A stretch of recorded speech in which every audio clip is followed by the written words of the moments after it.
चौथे दिन के मुकाबले में भारतीय टीम के कुचले बल्लेबाजों ने पलटा मुकाबला। पहले रविचंद्रन अश्विन और श्रीकर भारत की अरशद की साझेदारी और इसके बाद कमाल की जसप्रीत बुमराह और मोहम्मद सिराज की साझेदारी ने पलट कर रख दिया मुकाबला।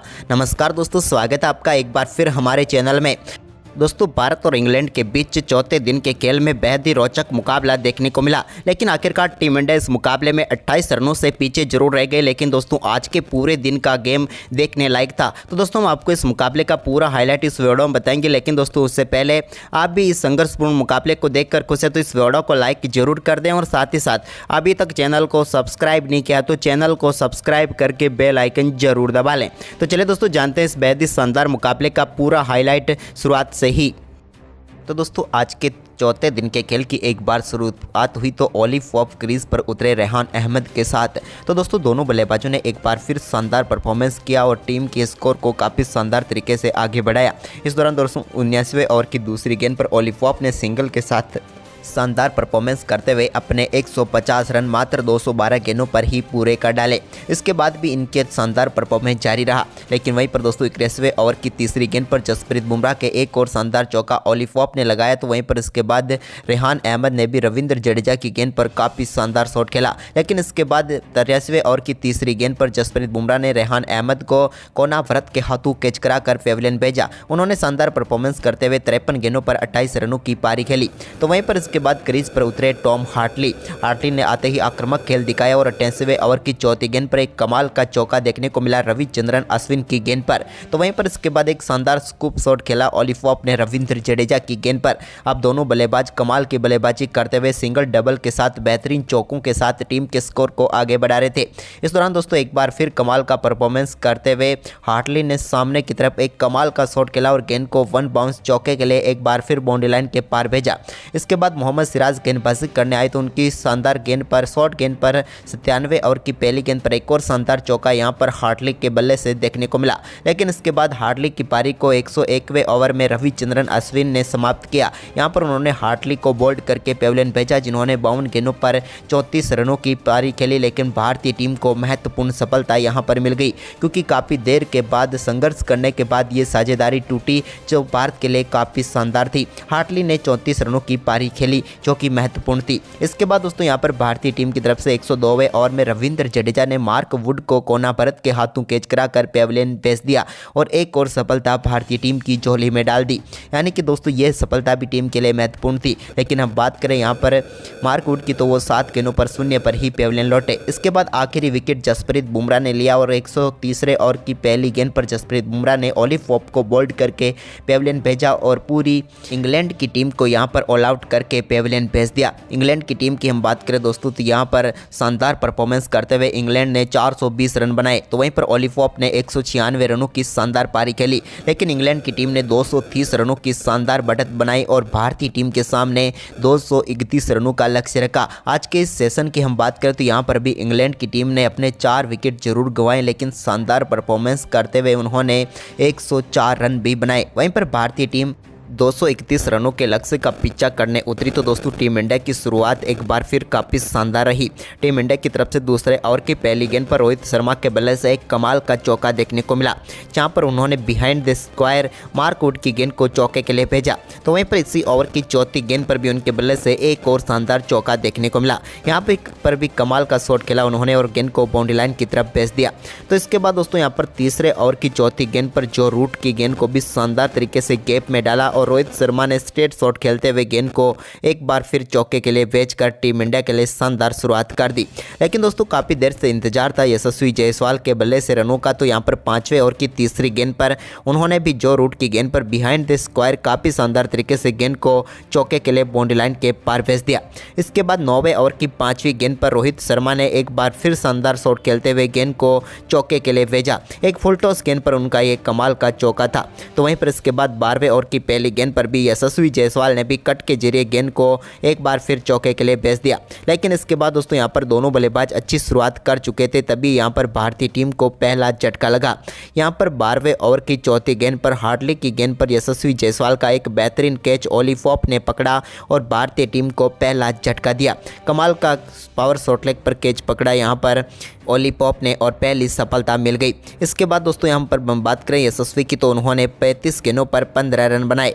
इसके बाद दोस्तों 12वें ओवर की आखिरी गेंद पर टॉम हार्टली ने यहां पर एक और झटका टीम इंडिया को दिया। ओली पॉप ने शुभमन गिल का एक बेहतरीन कैच पकड़ा और शुभमन गिल इस मुकाबले में अपना खाता भी नहीं खोल पाए और भारतीय टीम को एक ही ओवर में बैक टू बैक 2 झटके लगे। शुभमन गिल की हम बात करें तो 2 गेंदों का सामना किया और 0 पर ही चलते बने। इसके बाद दोस्तों यहाँ पर केएल राहुल ने 14वें ओवर की तीसरी गेंद पर टॉम हार्टली के एक शानदार चौका कवर पॉइंट के बीच में से शानदार शॉट खेलते हुए लगाया। तो इसके बाद रोहित शर्मा से, जो कि काफ़ी देर से क्रीज पर थे, अब उनसे आक्रामक खेल की जरूरत थी, तो उन्होंने 16वें ओवर की आखिरी गेंद पर टॉम हार्टली की गेंद को शानदार तरीके से शॉट खेला और गेंद को एक बार फिर चौके के लिए बाउंड्री लाइन के पार भेजा रोहित ने। तो इसके बाद दोस्तों 17वें ओवर में भी रोहित ने अपना शानदार परफॉर्मेंस जारी रखा और 17वें ओवर की दूसरी गेंद पर जैक लीच की गेंद को उन्होंने रिवर्स स्वीप के जरिए चौके के लिए बाउंड्री लाइन के पार भेज दिया।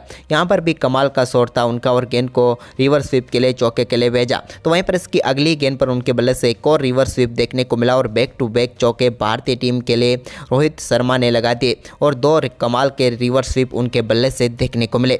इसके बाद रोहित काफ़ी शानदार बल्लेबाजी कर रहे थे, लेकिन तभी 18वें ओवर की 5वीं गेंद पर टॉम हार्टली की एक गेंद सीधे उनके पैड पर जाकर लगी और जोरदार अपील हुई, जहां पर रोहित शर्मा को आउट करार दिया गया। हालांकि रोहित ने रिव्यू लिया, लेकिन ये रिव्यू सक्सेसफुल नहीं हुआ और रोहित शर्मा पूरी तरह से आउट थे। उन्होंने 58 गेंदों पर 39 रनों की पारी खेली और भारतीय टीम को रोहित के रूप में एक और झटका लगा। इसके बाद दोस्तों केएल राहुल ने 25वें ओवर की तीसरी गेंद पर हार्टली की गेंद को एक बार फिर से शानदार तरीके से गेंद को गैप में डाला और चौके के लिए भेज दिया अंडर एज के जरिए। इसके बाद इसी ओवर की चौथी गेंद पर भी उनके बल्ले से एक और शानदार चौका देखने को मिला। इस बार उन्होंने बैकवर्ड स्क्वायर लेग की तरफ गेंद को चौके के लिए भेज दिया। केएल राहुल ने बैक टू बैक 2 चौके जड़ दिए। तो वहीं पर इसके बाद दोस्तों 27वें ओवर भी कमाल का रहा टीम इंडिया के लिए, जहां पर तीसरी गेंद पर अक्षर पटेल ने शानदार शॉट खेलते हुए मिड ऑफ की तरफ एक कमाल का चौका यहां पर रेहान अहमद की गेंद पर जड़ दिया। ये कमाल का शॉट था, अक्षर के बल्ले से निकला हुआ। तो वहीं पर दोस्तों इसी ओवर की 5वीं गेंद पर भी उन्होंने एक और शानदार शॉट खेला और इस बार मिड ऑफ बाउंड्री की तरफ गेंद को चौके के लिए भेज दिया एक ड्राइव के जरिए। यानी कि बैक टू बैक 2 चौके अक्षर पटेल भी लगा चुके थे, लेकिन ओवर की आखिरी गेंद को भी उन्होंने नहीं छोड़ा और रेहान अहमद की आखिरी गेंद पर भी एक और शानदार शॉट खेला और इस बार भी गेंद को चौके के लिए भेजकर इस ओवर में 13 रन बटोर लिए और भारतीय टीम के स्कोर को तेजी से आगे बढ़ाया।